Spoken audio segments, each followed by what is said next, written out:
Jesse, it's good to be here with you today. Absolutely. I'm really excited to finally meet. I didn't preface this, but I actually downloaded was a YNAB user Oh, in college.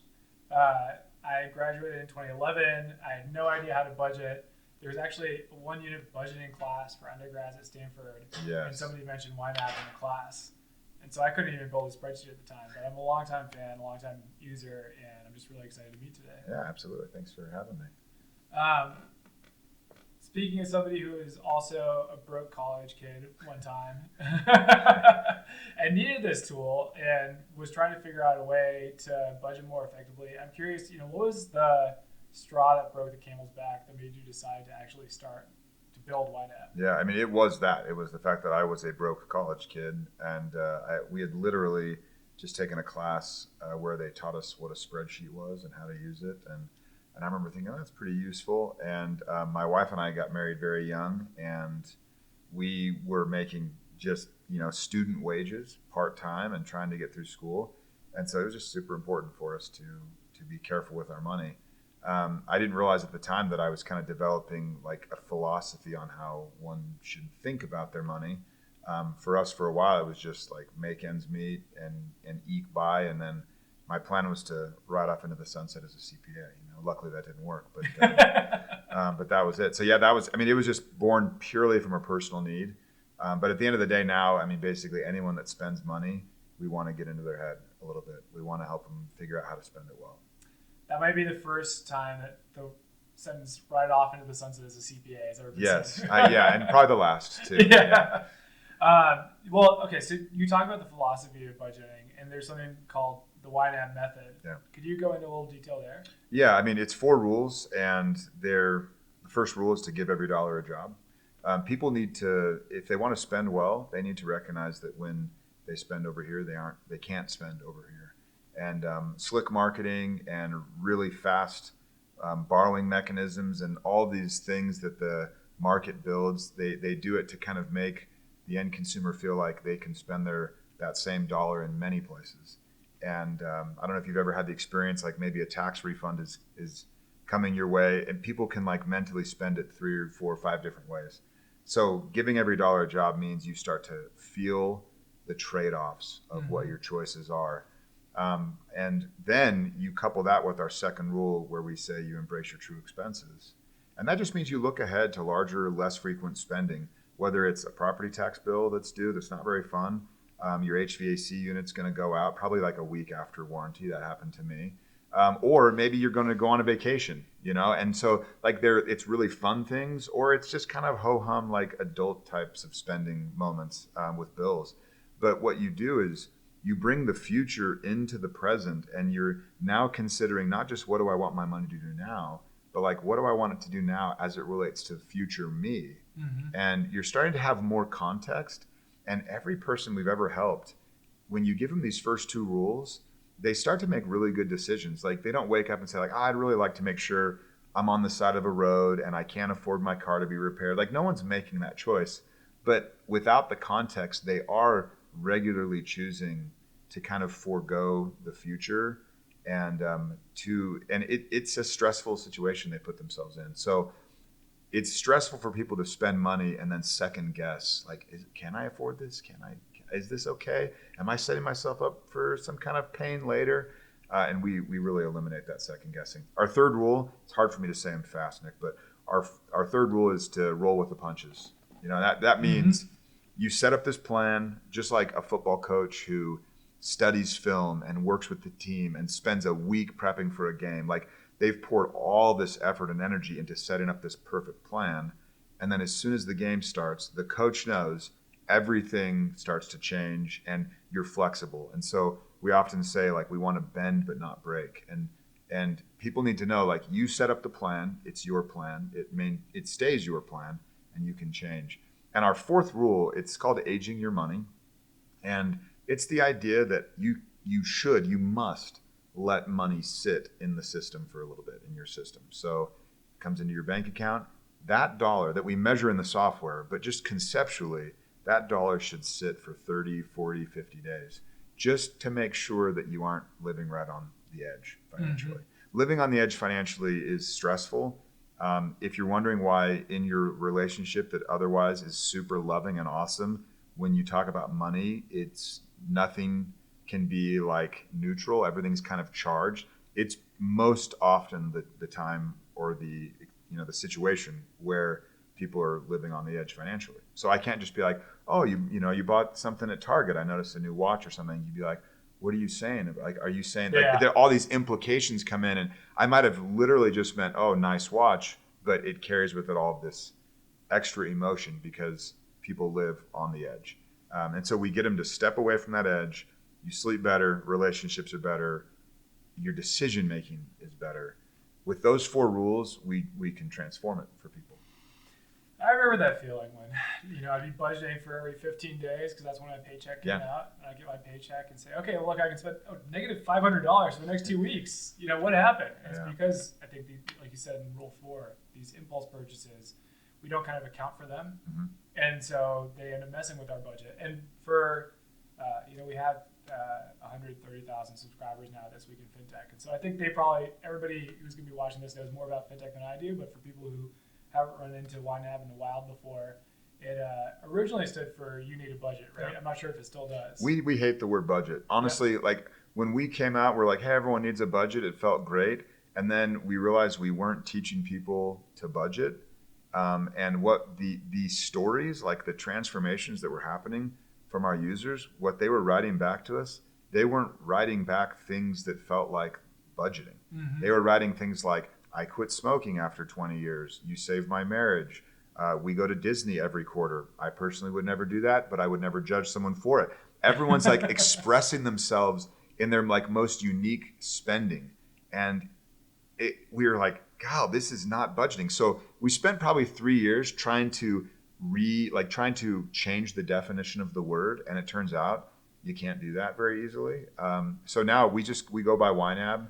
And we really just want people to know that you should love how you spend your money. Like you spend so much time earning money, all that effort and energy, blood, sweat, and tears, education, networking, on and on and on. Like you're away from your family, all these things that you're not doing because you're earning money.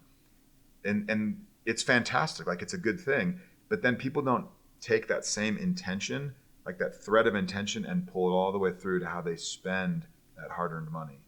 And I mean, what is money if not really a representation of you? Not a judgment of you, but just like, here's what your efforts produced. It's really like a little pile of you, or hopefully a big pile of you in that bank account. And it's just like, what do you want to do with your efforts? And it's one of the most meaningful questions you can have someone answer. It's really for a lot of people, they end up learning more about themselves because you just keep pressing back on like, well, Nick, what do you really want to spend your money on? No, really. And then you can tell me all these, that's one of my favorite things is when people express to me all these like unique ways that they're using their money. And I would never, mm-hmm. But to have someone just passionately tell you, I collect vinyl records like it's going out of style. I will never stop, or we do those Disney vacations, or we decided to have another baby because we got this clarity. Like how can you even like begin to attach value to these decisions people are making when they finally are spending well? And so I just don't think I'll ever grow tired of trying to help people figure that out. It's interesting because so much of FinTech, it doesn't feel like you get face-to-face with the actual human impact that you're trying to make with helping people with your money, whereas YNAB does. I am a complete weirdo in that I pay my credit card down every day. Like I pay the full balance off every day. And I thought that you had to do that. I got my first credit card coming out of college. I had no idea that you could carry a balance on it, like more than one day, like much less like month over month. Yeah. Everybody's different and everybody spends differently. But at the end of the day, the question ends up being not how much money do I want to save up, but what opportunities do I want to have in my life? Yes. Whether it's taking my family to Disneyland once a quarter, whether it's being able to invest in a hobby like record collecting. It's not really about the dollar amount in the bank account. It's about the opportunity. Yeah. I mean, even saving money, people will be like, well, I know I'm supposed to save. Mm-hmm. Saving money is just you acknowledging that you're going to spend that money in the future. There's mm-hmm. no other purpose for money. And someone can say, well, what about giving money? Jesse, I'll give money away. That's just a form of spending.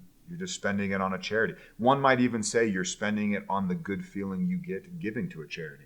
but it's all just spending. So those people that they know they should save and they feel bad that they aren't, just start to ask yourself what you want your money to do, what you want to spend on in the future. That's savings.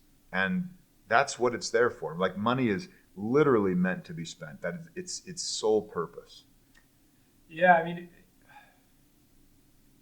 it's interesting because the thread you're pulling, I think, gets to a bigger question about kind of our relationship with money. Absolutely. Whether we have a healthy one. I know I definitely fall into this trap sometimes, but there's a lot of people who basically look at the dollar amount as a number on a scoreboard, and they're just trying to run up the score. But the entire purpose of running up the score is about what that dollar can afford. Yeah. I feel like sometimes we kind of get detached from it, and we don't really think about what's sitting behind the reason that you're, chasing the reason that you're building to start with. Yeah, I mean, I love like the FIRE movement, like financial independence, retire early. I love that movement because I love intensity, and there's a lot of intensity in that space.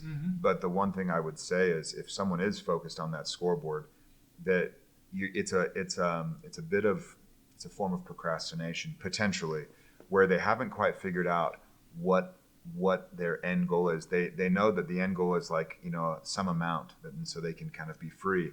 But what is the purpose of that money once it's there? And I don't think you need to delay figuring out the purpose of your money until you have some big pile. I think you can figure it out today. And whether you're earning, starting salary just coming out, whether you're still in college and you're taking on some student loan debt, whatever it is, you're working hard for that money. So there's already purpose imbued in it. We just need to make sure that purpose is carried through. YNAB kind of feels like the Grateful Dead of fintech, if I could say that, where it's not like YNAB is the biggest rock star or gets the most press, but it's got this dedicated cult following. It's been around forever. It's got staying power. It's still here. And one of the reasons I know that is because YNAB has a really active community on Reddit, where there's also a really active FIRE community, Financial Independence Retire Early, to your point. And I saw a post recently that I thought was, I'm sure you saw it too, I thought it was super interesting. It was somebody who was maybe 41, 42, 45, and they said, guys, I did it. I saved up. I am financially independent. I have something like $5 million by 45. I retired. But I feel like this is such a waste. All my friends have kids. They have no time to hang out with me. They all had like great experiences in their 20s, and I missed out on that because I was focused on saving up.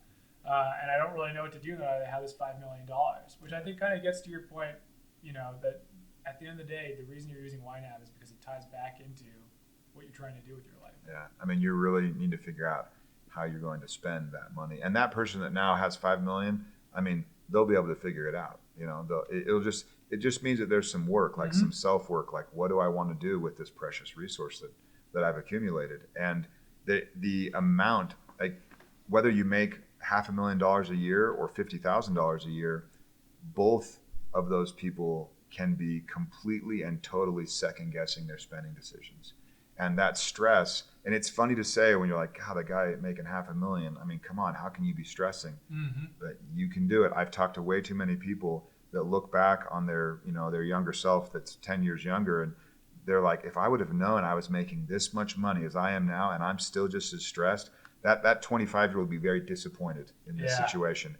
And so it's not a function of how much money you earn. And now I'm not talking about people that are truly like dealing with a poverty situation. I'm talking about the whole just slew of people.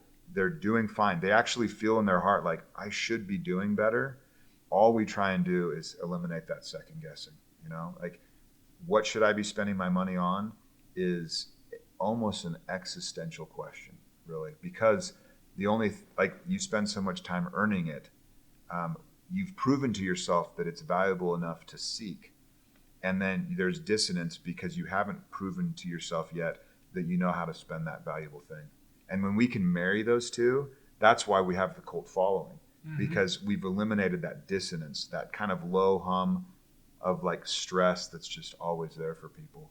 And suddenly they're liberated. That's why we can't say budget anymore, because you don't say liberation and budget in the same sentence. I really like that.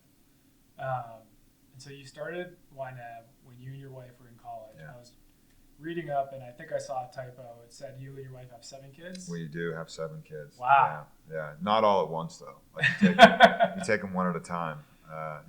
That keeps us busy, that's for sure. How many more? 0. Okay. 0 more. Yeah.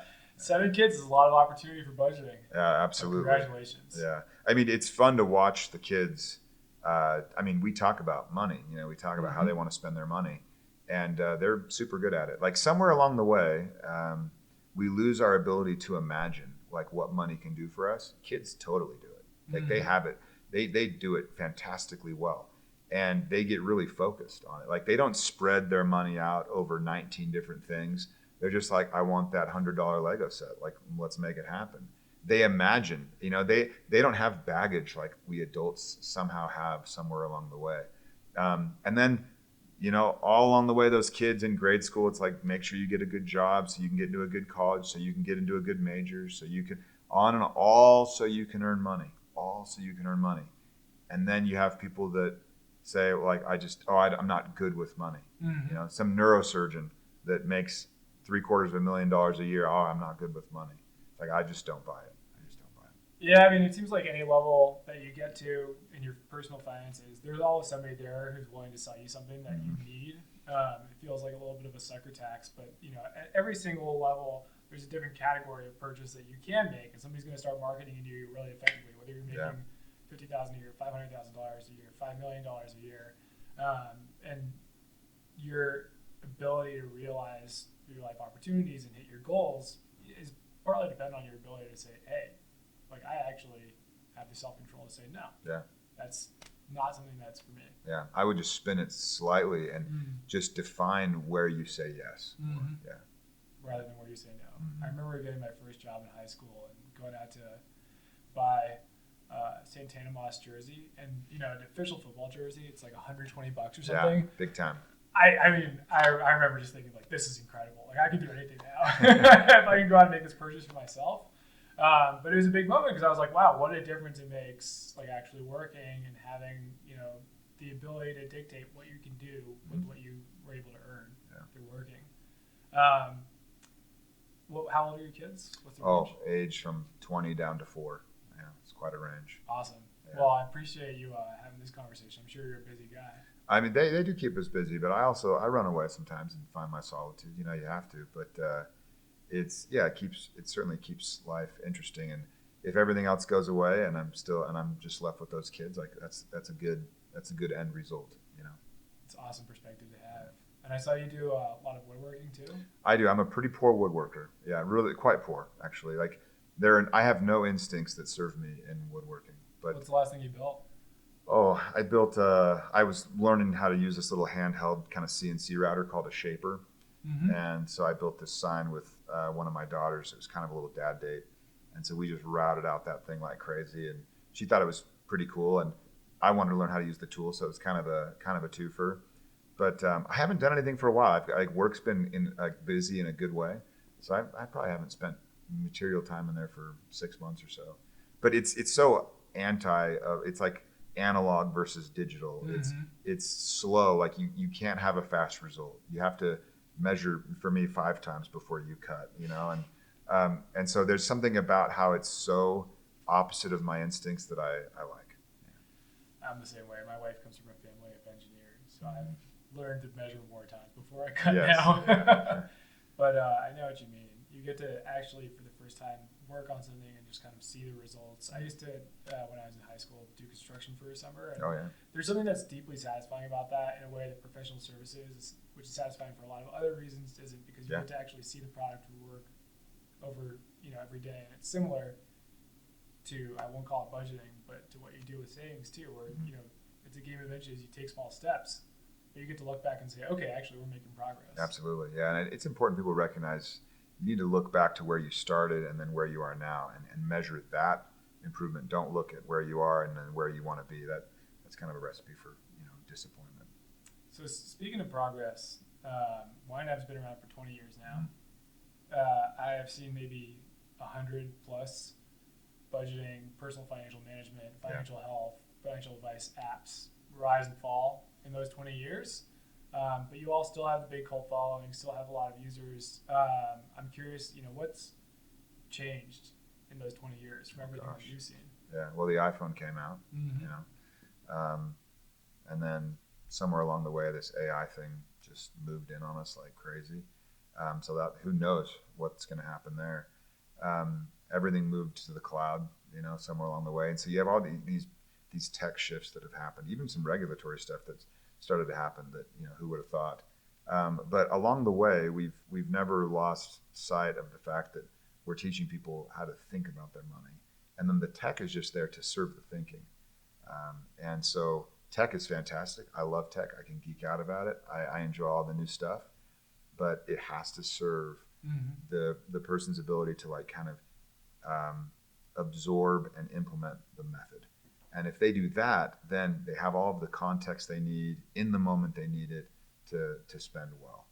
And so tech is in service of that end goal for us. And I think that might be one reason that we've been able to stick around, is just kind of keep an eye on that ball. This is, I guess, getting off topic a little bit, but it seems to come up a lot more these days, kind of our relationship with tech, especially when you talk about areas like social media, where the question is, am I actually getting more out of this than what I put into this? I mean, you're talking to a guy that doesn't have any at all. So I'm like a dinosaur in that situation. I had it for a bit, and then I somewhere like 8 years ago, I just kind of pulled out. And so someone's like, I'll connect with you on LinkedIn. And I'm like, good luck. You won't find me there. It's the way it changes so quickly, and I think we're going to see it change even more quickly. It's almost unfathomable how fast things are moving. And so you got to find something that gives you your bearings. And it can't be tech, because it just moves too fast. It's too new, and so whatever those bearings are, you got to know what they are and make sure you're latched onto those. As a 7-time dad with young kids, how do you think about that? How do you think about passing on the values to give somebody the strength of character to be able to regulate themselves in the face of tech that is more attractive and more addictive every single year? I mean, we're fairly authoritarian in our house, to be honest, and I don't mean that in any mean way. Like, just authoritarian, like we have rules. They're firm rules. I don't allow social media for my kids at all. I just don't see an upside to it. And this is the guy that has a marketing team for TikTok and for Instagram and for those things. Like, I see their place in your ability to get in front of people. I mean, we don't run ads on bus stops anymore, right? And so you got to get to where the eyeballs are. But as far as kids go, that their brains aren't fully developed at all, I just don't see even a remote upside. So we have that rule in our house. I think it's made things a little simpler for us in that way. And then you also have to get with the times and recognize this is, they communicate through text. That's what's going to happen. That things change, but I, as a parent, I mean, this is off topic, but I'm just extremely skeptical of the new.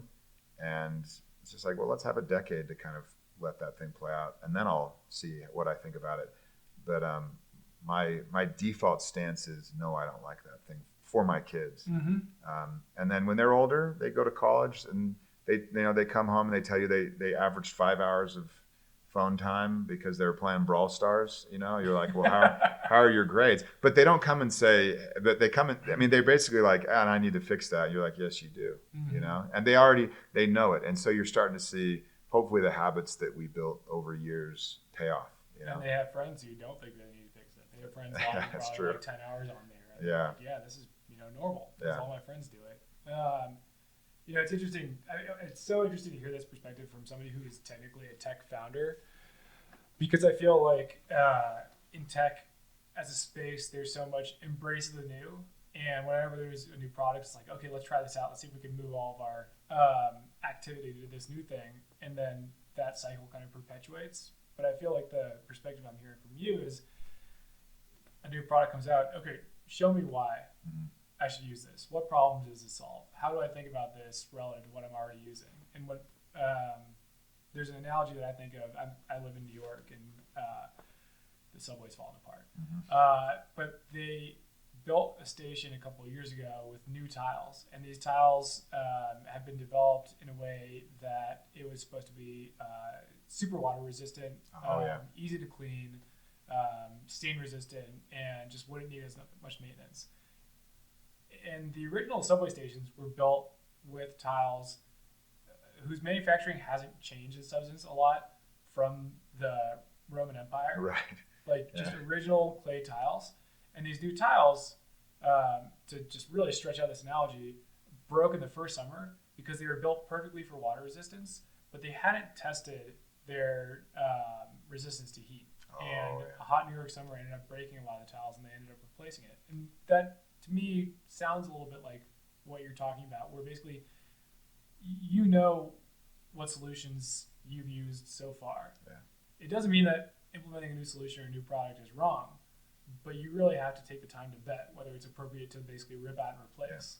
Yeah, we're self-funded. We've never taken any outside funding at all, and so we have to be very careful with where we put our focus, because you can only deploy. We only have so much capital to deploy anyway, and so we have to be very picky.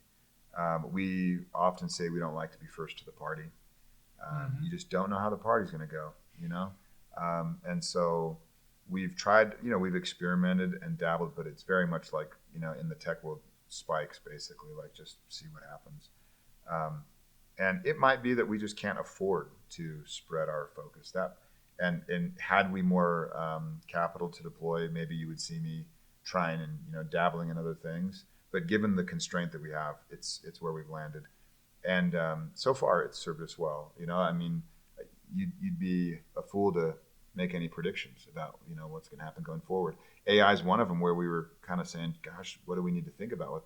And we've come to the conclusion that it needs to solve, like we need to be very confident that the problem it's solving is a problem worth solving.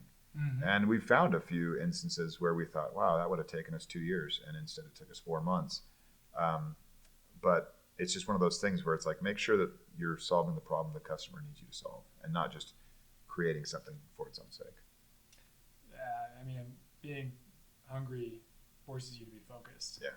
And I think that has been one of the biggest strengths of the YNAB story so far, looking at it from the outside in. I know we're probably running out of time here, so I want to end on one question, teeing off from talking about AI, which is the new hot topic. Somebody will be watching this interview 5 years from now, and they'll be like, "Oh, AI, that was so 2024." Exactly. We're on something new now. But what does the future look like for you? What have you found out recently about YNAB and the direction you're going? We're like, this actually is really interesting. This is where we see ourselves going. Yeah, one of it is just being able to be smarter about like inferences from our users' data. So to be very clear, we do not sell data in any form. Like, one of our competitive choices we've made is to not do anything else except transact with our customer, and have them pay for the software. And I quite like that. I like not messing with their data. But there are cool things we can do where we can infer what they might have meant, and that will eventually allow us to remove some tedium for the user. So that's one thing. The other thing that will be interesting is just the rate of coding and computation itself, and what will customers demand in the future? Like, what kind of knowledge will they demand be at their fingertips, at their beck and call, like some kind of just assistant that it's almost prescient, clairvoyant, like over your shoulder. What will they demand as it relates to answering that question of, how do I spend well? And that's where we hope we can be right in that intersection. But who knows what exactly that will look like. Love that. Jesse Mecham, thank you again for the time. Thank you. Really appreciate it.